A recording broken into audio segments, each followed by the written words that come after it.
की मर्द तर असायला हवं ना, मर्द मर्द नाही तर दर्द होईल जीवनात. एकीकडे तर आमच्यामध्ये पुरुषांना घेऊन किंवा स्त्रियांना घेऊन वासना जागृत केली जाते. चित्रपट, किस्से, कथा, समाज, लग्न, विवाह, प्रपंच या सर्व माध्यमातून वासना जागृत केली जाते. आणि दुसरीकडे हेही सांगितलं जातं की सर्वात श्रेष्ठ कोण आहे तर ब्रह्मचारी. आता इथे सेक्स आणि कॅरेक्टरचा काय संबंध आहे देव जाणे, पण ती लगेच हे म्हणते की मला काय कॅरेक्टरलेस समजलास. ती आपलं वजन उचलते, तुम्ही बघा. काही दिवसात तिचे बाहू इतके मजबूत होतील की ती चापट मारेल. मग लहान तोंड करून आपण फिरत राहू. हेच होतं जगात. जे आपल्या कामावर लक्ष देतात ते मजबूत होतात आणि जे कामाकडे लक्ष देत नाही ते मागेच राहतात. आणि मी खूपच लहान होतो, 4 वर्षांचा. माझी भक्ती सर्वात जास्त हनुमानजींवर होती. नमस्ते सर. सर, माझा प्रश्न वैयक्तिक आहे आणि कारण मला बोलताना संकोच वाटतो म्हणून आताही तुमच्यासमोर माझा मुद्दा मांडायचा प्रयत्न करत आहे. सर सर मी हे अनुभवलंय. आता माझं वय सर 35 वर्ष आहे. आतापर्यंत मी जितकं आयुष्य बघितलंय त्यात मी हे पाहिलंय की नेहमी एका ठराविक वेळी एका विपरीत लिंगी व्यक्तीची आवश्यकता भासते. सर, मला त्याच्याकडून काही नको हवं असतं, पण पण तो असायला हवा की हो, कुणीतरी एक विपरीत लिंगी तुमच्या आसपास आहे. आणि जर ती व्यक्ती नसेल, मला अपूर्ण असल्यासारखं वाटतं. आणि त्याच्या असण्याने इथे कुणीतरी आहे अशी भावना आहे. तो एकतर्फीच होता. म्हणजे आतापर्यंत जो होता तो खूप दूर होता आणि सर ते एकतर्फीच होतं. आणि मला माहित होतं की यातून काही मिळणार नाही, परंतु त्यातून एक आधाराची भावना निर्माण होते. त्यातून मी खूप काही म्हणजे अभ्यासातही मला खूप पुढे जाता आलं, नोकरीसाठीही हिंमत साठवली, काहीतरी भविष्यात करण्यासाठी. तर तो आधार म्हणून असं का वाटतं की जर तो पुरुष असेल तर हिंमत येईल, नाहीतर असं वाटतं की आयुष्यात कुणीच नाही. आणि मग असंही वाटतं त्याच्याकडून मला काल्पनिकच का असेना पण आधार मिळाल्यासारखं वाटतं. तो कधी असं समोर आला, त्याने मला झिडकारलं, त्या झिडकारतोय किंवा मग असं त्यावेळी मी म्हणजे मानसिकदृष्ट्या मी खूप सहन केलं. आणि अजूनही या गोष्टी आहेत. म्हणजे त्या जागी कोणी दुसऱ्या व्यक्ती आहे. मग सर हे असं का असतं? म्हणजे मला माहीत असतं की हाती काहीच येणार नाही, तरीही त्याचं आयुष्यात असणं मला हवं असं का वाटतं? कुणीतरी असावं एक आधार म्हणून.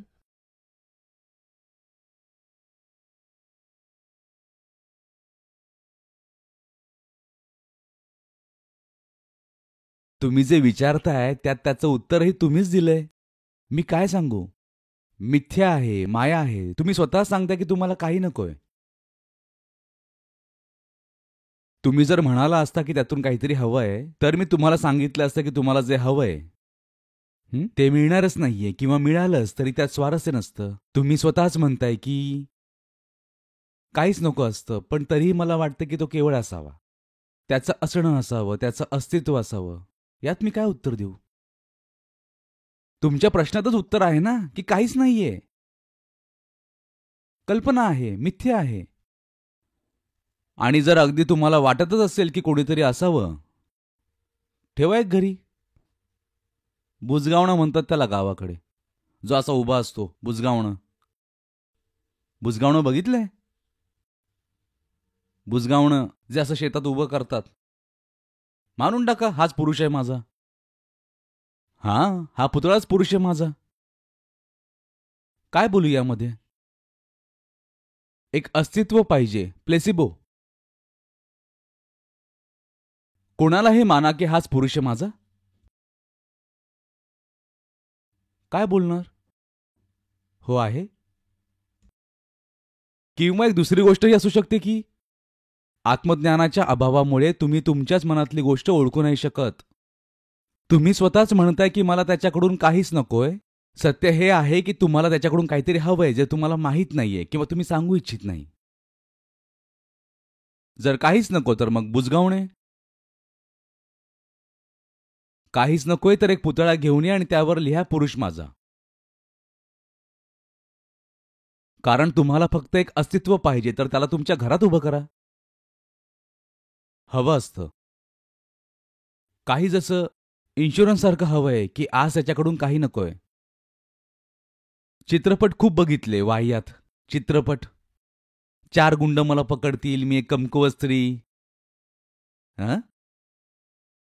अबला जीवन हीच तुझी कहाणी, पदरात दूध आणि डोळ्यात पाणी, मी लहानशी नारी, आला गुंड पकडली साडी. नंतर तो उडी मारेल, माझ्या स्वप्नांचा व्यापारी, आणि सगळ्यांना असं एकदम रजनीकांतसारखं दोघांना ठोसे मारेल आणि चौघांना लाथ मारेल. हेच तर होत असतं. आणि काय, आज कामाला येत नाहीये, पण आणीबाणीच्या काळात कामाला येईल. कधी ना कधीतरी कोणी गुंड येईल ना, साडी खेचेल, तेव्हा तो द्रौपदीच्या कृष्णासारखी माझी लाज राखेल.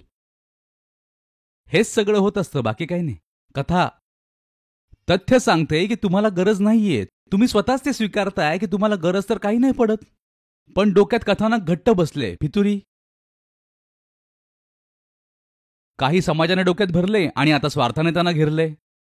बाहेर समाज आहे, आत स्वार्थ आहे. समाजाने कथानकं दिली आणि स्वार्थाने त्या कथानकाला लागलीच आपलंसं केलं. की मर्द तर असायला हवा ना, मर्द नाही तर दर्द होईल जीवनात. हे केवळ तुमच्याकडूनच नाही तर पुरुषांकडूनही तसंच आहे की नाही, त्याला काहीच नकोय, पण जर एक असती तर बरं झालं असतं. तुम्हाला त्याच्याकडून काहीच नकोय जुन्नू. मग जशी धनिया तुमच्या जीवनात आली तर एका वर्षात कसा आला नुन्नू? तुम्ही तर म्हणाला होता तुम्हाला तिच्याकडून काही नकोय. जर काहीच नको होतं तर हा नुन्नू कुठून आला? मग हे उघड आहे की हवं तर होतं. नुन्नूचा जन्मच सांगतोय की तुम्हाला त्याच्याकडून काय हवं होतं, पण तुम्ही ते स्वीकारणार नाही. ही तुमची नैतिकता आहे, ढोंगी नैतिकता, पाखंडी नैतिकता, की तुम्ही स्वीकारणारही नाही की तुम्हाला धनियाकडून काय हवं होतं. तुम्ही म्हणाल नाही, काही नको होतं, ते केवळ एकाकीपण असतं, त्यात एक हमसफर हवा असतो ज्याच्याकडे आपण आपल्या मनातलं बोलू शकू. याचप्रमाणे अनेक निरर्थक गोष्टी आपल्याकडे रोज लिहून येतात. कधी ईमेलवर येतात, कधी व्हिडिओवर कोणी कमेंट करतो. हे सर्व होत असतं.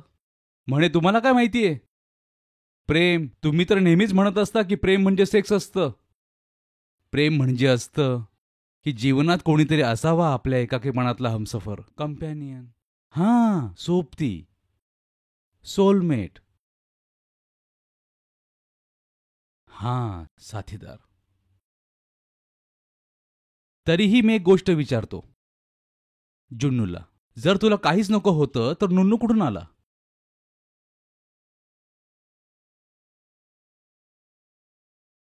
तुला जे हवं होतं ते तुला पुन्हा पुन्हा मिळालं, तेव्हा तिथूनच नुन्नू प्रकट झाला.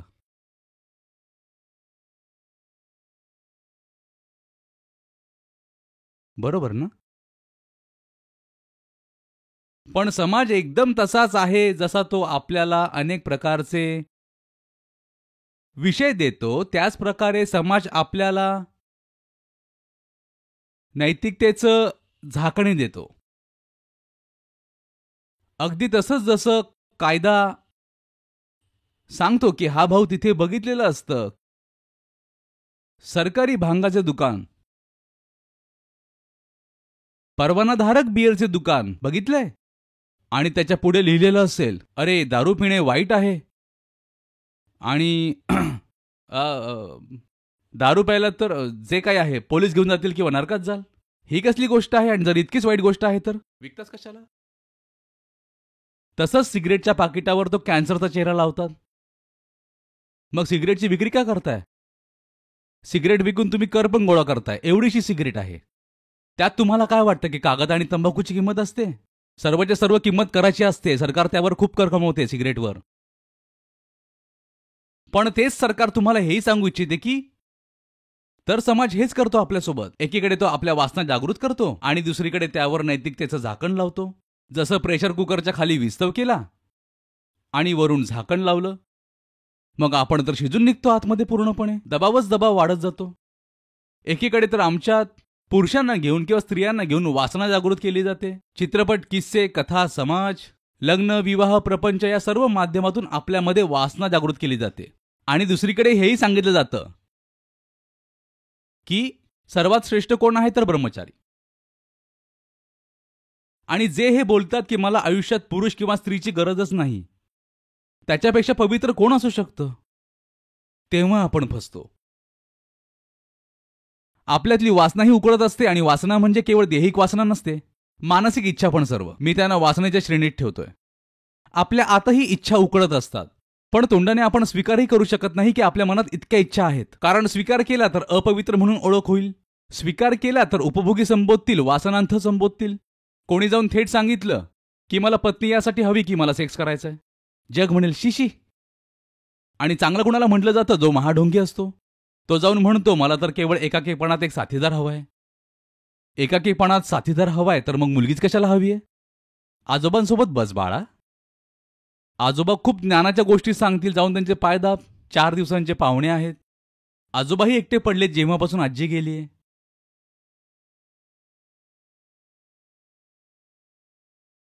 ठीक. तर हे होत असतं, याचा आपण कधी स्वीकारही करत नाही की मूळ गोष्ट काय आहे. मूळ गोष्ट तीच आहे, फिल्मी इच्छा, आणि दुसरं काहीच नाही. दुसरं काहीच नाही, फिल्मी इच्छा.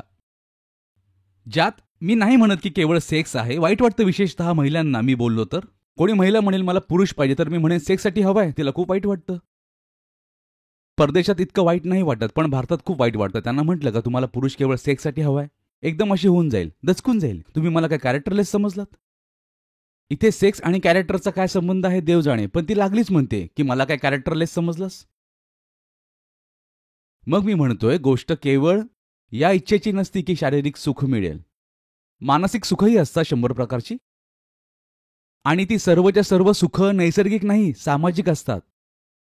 ते सुख असं नसतं की समाजाने तुम्हाला नाही सांगितलं तरी तुम्हाला ते आवडतं. ती सुख तुमच्या मनात टाकली आहेत प्रतिमांसारखी. उदाहरणार्थ 2 लोक समुद्रकिनारी, एक पुरुष आणि एक स्त्री समुद्रकिनाऱ्यावर विहार करत आहेत हातात हात घालून, आणि समोर सूर्यास्त होतोय आणि मागून फोटो खेचला जातोय, तिमिर चित्र येतंय.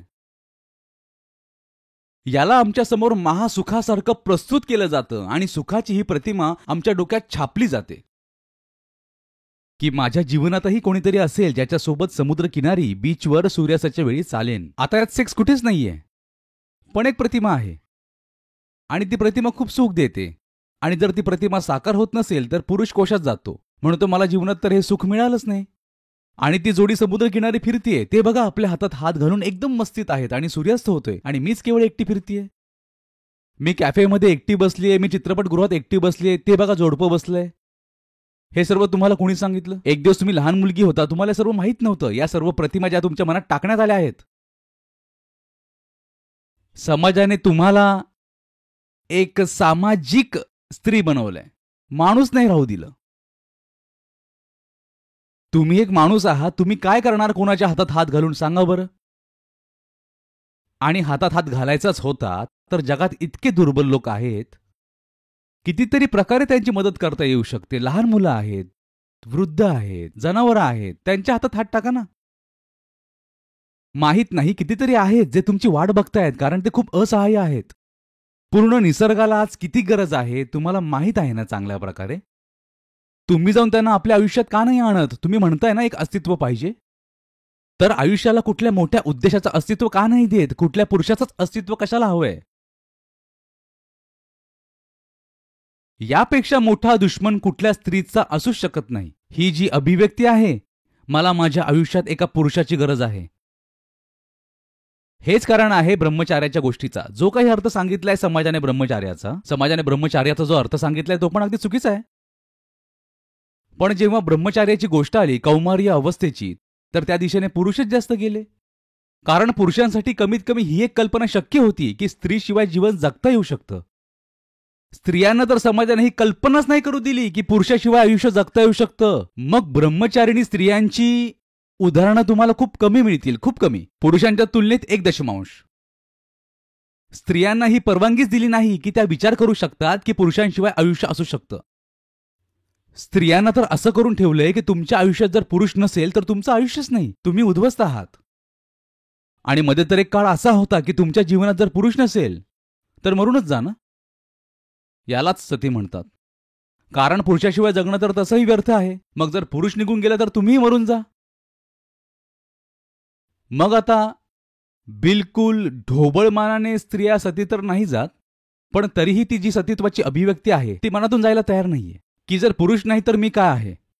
हाय, जीवन किती एकटं आहे, बेरंग आहे, विरान आहे, स्मशान आहे.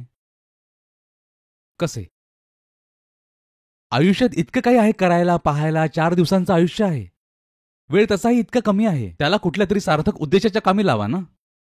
काय कराल कुठल्या माणसाच्या मागे पळून, त्याला मिठी मारून? काय कराल? काय कराल तुम्ही सांगा? आता 35 वर्षांचे झाला आहात तुम्ही, काय कराल तुम्ही? आणि जर अगदीच वाटते की एक आकृती आयुष्यात असायला हवी, तर मी सांगितलंच आहे, बुजगावणे. त्याला आणून घरात उभा करा आणि म्हणा, हा आहे माझा साधू, असा हा पुरुष माझा. हा एकदम तो पुरुषार्थी आहे. झोपतच नाही, उभा राहतो, तेही छाती फुगवून. दिवस रात्र आपलं कर्तव्य पार पाडत असतो. असा पुरुष इतर कोणाला मिळेल? तसेही तुम्ही इतके नशीबवान नाही आहात.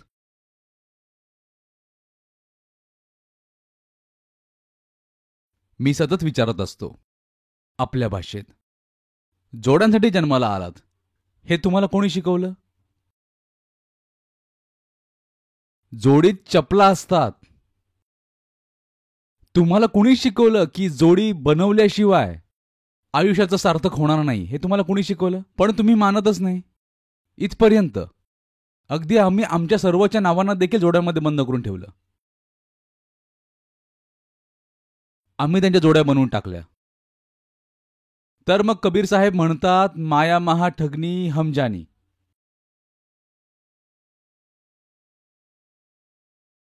तीर्थक्षेत्री मंदिरात मूर्ती बनवून बसली, तीर्थक्षेत्री पाणी.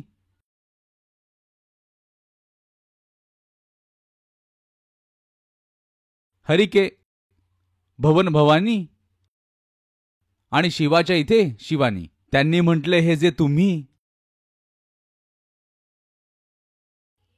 शिव आणि परमात्म्याच्याही जोड्या बनवल्या आहेत ना, ही मायाच आहे. माया महा ठगनी हम जानी. की तुम्ही जोड्या बनवल्याशिवाय मानतच नाही. मी नाही सांगत, जे आमचे श्रेष्ठ संत आहेत त्यांनी ही गोष्ट सांगितली आहे की तुम्ही तुमच्या अवतारांनाही जोड्यांशिवाय जगू देत नाही.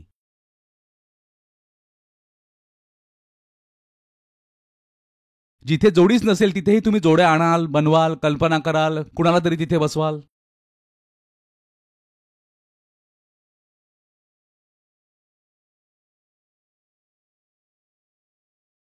लहानशी मुलगी असते तेव्हापासून तिच्या मनात गोष्ट येते. मंदिरातही जाते तर जोडी बघते, चित्रपटगृहातही जाते तर सांगा, मंदिर आणि चित्रपटगृहात काय फरक उरला? दोन्ही ठिकाणी तिला काय दिसलं?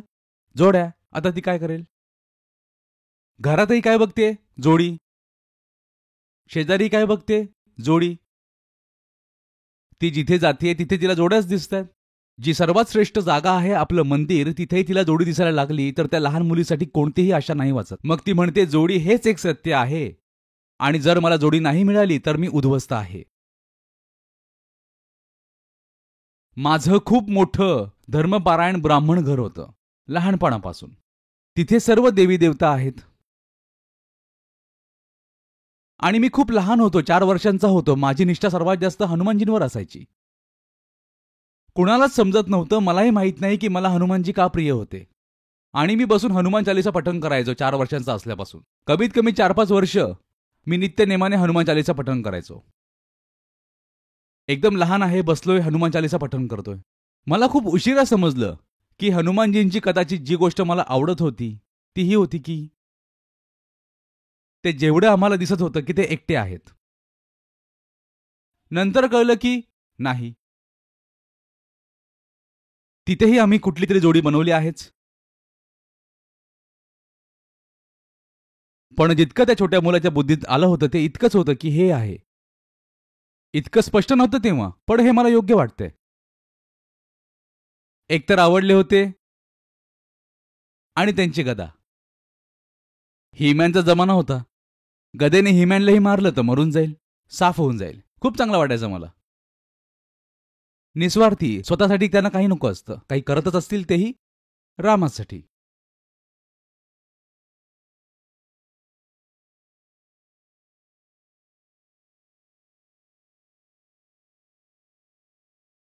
आणि आम्ही इतक्यावरच नाही थांबलो की आम्ही केवळ जोड्या बनवल्या. नंतर आम्ही तिथे पूर्ण कुळ उभं करतो. बघितलंय?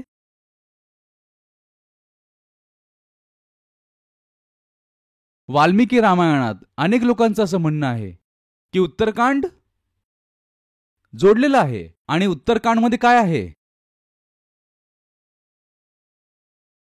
आम्हाला शांतीच नाही मिळत जोवर आम्ही पूर्ण कुळ उभं करत नाही तोवर. आता बघा उदासी, बघा कशी पसरली चेहऱ्यावर. तुम्हाला मी इतका चांगला उपाय सुचवला, सर्वात चांगलं तुम्हाला बुजगावणं दिलं. त्याची निष्ठा अनंत आहे. हिम्मत आहे का की तो तुमच्या आदेशाशिवाय 1 इंचही जागचा हलेल? असा पुरुष तर कुठल्याही स्त्रीचं स्वप्न असतं ना. मी म्हटलं चल तर चालेल, मी म्हटलं थांब तर थांबेल, मी म्हटलं उभा राहा तर उभा राहील. बस तर असा दिलाय तुम्हाला पुरुष बुजगावणे. आता काय उदासी आहे सांगा? हां, टेडी बेअर ठेवा. खूप साऱ्या मुली असतात लहानपणापासून टेडी बेअर सोबत झोपतात. टेडी बेअर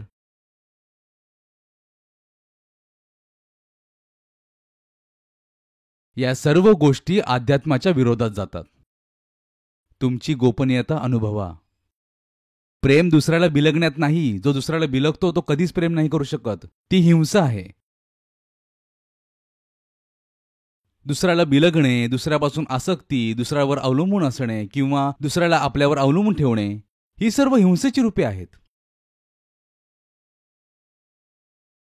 तुम्ही स्वतःत संपूर्ण राहा. तुम्ही स्वतःत पुरेसं राहा. त्यानंतर जे नातं बनतं त्या नात्याला प्रेमाचा सुगंध येतो. त्या नात्यात हिंसा नसते. त्या नात्यात सर्वांचं भलं असतं.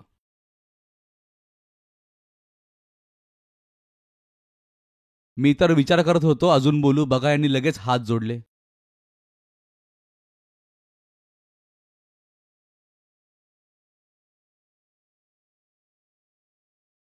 काहीच नाही होऊ शकत.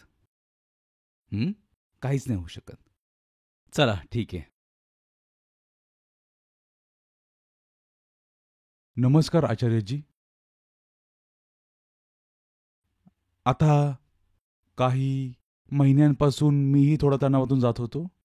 मी थोडा आसक्त झालो होतो की आपल्या अपेक्षा, ज्या समोरच्याकडून अपेक्षा असतात त्या अपेक्षा कधी पूर्ण नाही होत. कारण ज्या इच्छा म्हणतो त्या कधीच संपत नाहीत. आणि मी जे बघतोय ते मी असा एकटाच नाहीये. माझ्यासारखे अनेक आहेत. मी जसाही पोहण्याच्या क्लासला जातो त्यातही जे कोचिंग लावलंय त्यातला जो कोच आहे तो जास्त, मी पैसे देऊन त्यांना मी कोच म्हणून नेमणूक केली आहे, परंतु ते माझ्याकडे लक्ष देत नाहीत. पण ज्या मुली असतात त्यांच्याकडे लगेच जातात किंवा विना त्या विचारतही नाही तरी त्यांच्याकडे जाणून बुजून त्यांना मार्गदर्शन देतात, सर्व काही सांगतात. आम्ही वेगळेच आहोत.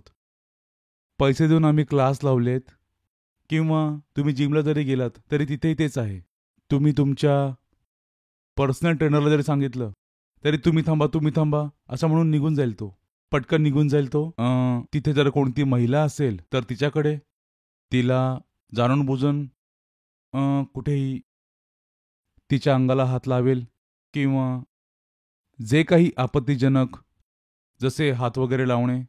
मी पाहिले की या सर्व गोष्टी आपल्यालाही हव्या असतात. माझ्यातही तशी ती कामना आहे की मी पण असं कुठे हात लावू. माझ्याही मनात ही इच्छा कधी कधी उत्पन्न होते. हा पण माझ्यासारखाच आहे. अजून तरी मला म्हणजे की या गोष्टी थांबतील की याचा दुसरा काही उपाय आहे हे समजत नाही. इलाज हा आहे की ट्रेडमिलवर जा, 20 मिनिटं पळा आणि आपल्यासाठी तिथे लक्ष नोंदवून ठेवा की 5 किलोमीटर धावायचं आहे आणि 500 किलो कॅलरी जाळायची आहे. जेव्हा हपर कराल तेव्हा मुलीची आठवणच नाही येणार. हे तर तेव्हाच करू शकता की जिममध्ये नाकारा उगाच फिरताय तेव्हा मुलींकडे बघत फिराल. जिममध्ये फिरायला जाता. जो शोल्डर प्रेस मारतोय, लेग प्रेस करतोय, चेस्ट प्रेस घेतोय, छातीवर 50 किलो ज्याने वजन घेतलंय त्याला मुलीचं अंग कुठून दिसणार? का दिसेल? हे तर त्यालाच दिसू शकेल जो केवळ उभा राहिलाय आणि हातवारे करतोय. मी स्ट्रेचिंग करतोय. मी स्ट्रेचिंग करताना मुली न बघतोय. जिममध्ये कशाला जाताय? गोष्ट सार्थक उद्देशाची असते ना आयुष्यात. जिमला जाण्याचा उद्देश काय असतो? जिमिंग करणे. तर मग जिमिंग करा ना, तिथे मुलगी कुठून आली? स्विमिंग करा ना, तिथे मुलगी कुठून आली? स्विमिंग करताना मुलगी बघितली तर बुडून जाल.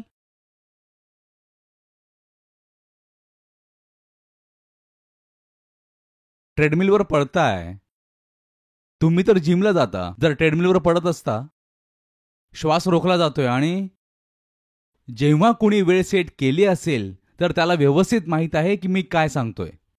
आणि वेळ नेहमी आपल्या सामर्थ्याच्या थोडी पुढचीच सेट केली जाते ना. की कोणी 10 मिनिटं पळाला तर तो बोलतो की मी आज 12 मिनिटं सेट करेल. आणि 6व्या-7व्या मिनिटानंतर जर वेग चांगला ठेवला असेल, 6व्या-7व्या मिनिटानंतर दुर्दशेला सुरुवात होते की तुम्ही मोजत असता की वेळ निघून जाईल, वेळ निघून जाईल. जे 12 मिनिटंवाले असतात ते 15 मिनिटं सेट करतात, 15 मिनिटंवाले 20 मिनिटं सेट करतात. हे सगळं केलंय की नाही केलंय? त्यावेळी माणसाच्या डोक्यात केवळ एकच गोष्ट असते, वेळ, वेग, कॅलरी, जे तुम्ही सेट केलंय. हेच आयुष्य जगण्याचं सूत्र आहे. सर्व लक्ष कुठे केंद्रित करा? कामावर केंद्रित करा. ज्या कामासाठी विवेकानंद सांगतात वर्ल्ड जिम, ते म्हणायचे जगच एक जिम आहे, जिथे तुम्ही आला आहात तुमची मांसपेशी मजबूत करायला कष्ट सहन करून करून. ते म्हणायचे की इथे प्रत्येक गोष्ट कष्टाचा स्रोत आहे. जिममध्ये असं काहीच नाही जे तुम्हाला कष्ट नाही देत. जिममध्ये एक एक गोष्ट ठेवली आहे ती तुम्हाला कष्ट द्यायलाच ठेवली आहे. म्हणायचे जगच एक जिम आहे. इथे तुम्ही आलेला आहात वेदना सहन करून बाहू बनवायला. मुलगी बघायला थोडीच आला आहात. मुलगी बघत बसाल तर भाऊ कसे बनतील? हां, मुलीचे भाऊ बनतील. ती तुम्हाला बघतच नाहीये. ती आपलं वजन उचलते ते तुम्ही तिला बघा. काही दिवसात तिचे भाऊ इतके मजबूत होतील की ती थप्पड मारेल. मग लहान तोंड करून आपण फिरत राहू. जगात हेच होतं. जे आपल्या कामावर लक्ष देतात ते मजबूत होत जातात आणि जे कामाकडे लक्ष देत नाही ते मागेच राहतात. ट्रेनरही असा आपला धंदा गमावून बसेल. कारण जिममध्ये जास्त करून मुलेच जातात. समजा मुले मुली सम प्रमाणात जात आहेत, पण जर ही गोष्ट समोर आली, सगळे बघत बसले की हे महाशय एका वर्गावर जास्त लक्ष देतो, एका लिंगावर जास्त लक्ष देतो, तर अशा ट्रेनरला कोण ठेवेल? तुम्हाला कुठला दुसरा ट्रेनर मिळाला तर तुम्ही तिकडे जाल ना, की हा तर मुलींवर लक्ष केंद्रित करतो, आमच्याकडे लक्षच देत नाही, आमचे पैसे वाया जातात त्याच्यासोबत. तर अशा ट्रेनरचाही धंदा चौपट होईल. असा स्विमिंग कोचचाही धंदा बंद होईल. त्यांना बुडू द्या, तुम्ही का बुडताय? यात कोणती अन्यायाची गोष्ट थोडीच आहे की माझा कोच मुलींकडे लक्ष देतो, माझ्याकडे देत नाही. अशा कोचचा धंदा चालणार नाही. चालणार नाही. किती दिवस चालेल याचा धंदा? असा कोच जो वासनेच्या कारणांमुळे मुलींकडे लक्ष देतोय, याचं बिंग जरूर फुटेल एक दिवस. दररोज काहीतरी फुटत असतं. कोणी ना कोणी मुलगी असेल जी नक्कीच आवाज उठवेल. त्यातून ती पूर्ण जिम बंद होऊन जाईल की हा ट्रेनर आहे आणि तो मुलींना ट्रेनिंगच्या बहाण्याने छळतो. जिमच बंद होईल. यात तुम्ही का स्वतःला अडकवताय? तुम्ही ते करा जे तुम्हाला करायचंय. हे वर्ल्ड जिम आहे जिथे तुम्ही आला आहात तुमची मांसपेशी वाढवायला. कोणत्या मांसपेशी? मुक्तीच्या मांसपेशी. त्यामुळे तुमची बंधनं तुटतील. तुम्हाला काय करायचंय इतर गोष्टींमध्ये विचार करून? माझ्या ऑफिसमध्ये गॉसिप होते. तुम्हाला ते माहितीच का आहे? तुम्ही ऑफिसला कशाला आला आहात? काम करायला आला आहात ना. जर तुम्ही तुमच्या कामात तल्लीन झालात, बुडून गेलात, तन्मयतेने केले, तर तुम्हाला ऑफिसच्या गॉसिपची माहितीच मिळणार नाही. तुम्हाला कळलंय याचाच अर्थ असा होतो की तुम्ही स्वतः सामील आहात. खूप आतुर होताय त्या गॉसिपमध्ये सहभागी होण्यासाठी. नाहीतर या गोष्टी तुम्हाला माहीतच का आहेत? होत असतील, आम्हाला काय माहीत. मी इतका जास्त या ट्रेडमिल मध्ये अडकलोय की माझ्या आजूबाजूला काय होते मला काय माहीत. आणि आता तर ट्रेडमिल येतात, त्यासमोर स्क्रीन असते. कानात तुम्ही असे 2 हेडफोन लावा. काही ऐकायचं असेल तर ऐकायला येणार नाही की इतर ठिकाणी काय चर्चा होतीये. पुढे स्क्रीन आहे, त्यावर जे बघायचं आहे 15-20 मिनिटं ते बघण्यासाठी लावा. अर्थ काय आहे? याला संगत म्हणतात. तुम्ही निवडा ना तुमची संगत काय असेल. ट्रेडमिलचा अर्थ आहे स्वतःला कामात पूर्णपणे झोकून देणे. समोर स्क्रीन आहे आणि कानात इयर प्लग्स आहेत. त्याचा अर्थ काय? आपल्या संगतीत विवेकाने निर्णय घेणे. मला ऐकायचंच नाही इकडचं तिकडचं. मी ठरवणार की ही माझी इंद्रिय काय ऐकणार आणि हे माझी इंद्रिय काय बघणार. तर वर्ल्ड जिम आहे. तुम्ही तुमची ट्रेडमिल निवडा आणि त्यात तुम्ही स्वतःला आहुतीसारखं झोकून द्या. तुम्हाला इकडे तिकडे बघायची गरज नाहीये. कोण मुलगी, कोण ट्रेनर, दुनियाभरचा गोंधळ. इथे तर प्रपंच आहे चहूकडे. जितके बघाल तितके फसाल. त्यापेक्षा तुम्ही आपल्या कामावर लक्ष द्या. आणि सर, एक आणखी गोष्ट आहे. जसे माझ्या परिचयाच्या काही महिला आहेत, त्यांना मी तुमची पुस्तकं दिली आणि जसं हे फेबचं जे फ्रीवालं गीता सेशन होतं तेही रजिस्टर करून घेतलं.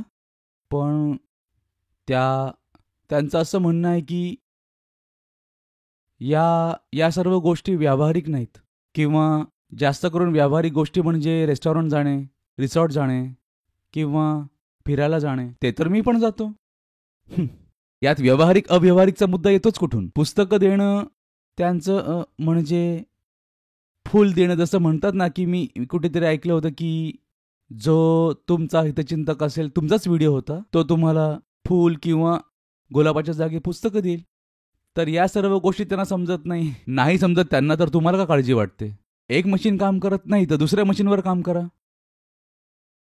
तुम्ही म्हणाल की या जिमची ही मशीन काम करत नाही तर व्यायाम नाही करणार. तुम्हाला छातीचे व्यायाम करायचेत, पायाचे करायचेत, ते एका नाही तर 4 मशीनवर 4 वेगवेगळ्या प्रकारे होऊ शकतं. तुम्ही करा. आणि अनेकदा तर कुठलीच मशीन नसते. तुम्ही घरी असाल तर तेही होऊन जातं. फ्रीवेट ट्रेनिंग पण असते. पण सर, जर ती मशीन तुम्हाला कायमस्वरूपी चिकटली असेल तर? असं काही नाही चिकटत. आज काय समजावलंय? चालणार आम्ही. हे काय म्हणाले?